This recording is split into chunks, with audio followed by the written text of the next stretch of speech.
no less than the cabinet level should be here. Kung nandito ang SFA, bakit hindi yung iba? You're too busy? Is this not the most important thing? Admit there's a crisis. You must have a crisis action plan. And not that we don't appreciate the presence of a dear friend, Yusek Wimpy Fentabella, of course, who's very competent, who's been with the DOE for quite a while. But to give it the importance, if Sec Rex and Sec T. Laurel could be here, why should the DOE secretary be exempted from this? When DBM is here. DBM is here, pag kayo and NEDA, pag kayo ay humihingi ng mga budget ninyo, maski overnight, nandyan kayo.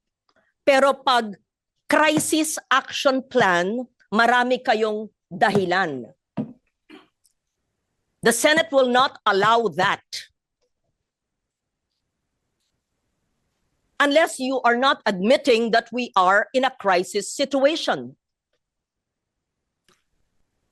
Then you're lost in translation o nahihibang. Because everyone must act as if we were an ICU situation. That's how it should be. Not to enrage the people and not to let the people panic. But on the contrary, if they see the government on the ground and having more than what the chair mentioned, so-called motherhood statements, not just curated PowerPoints. We want to see your action plan. How many people, families will be positively affected, if any?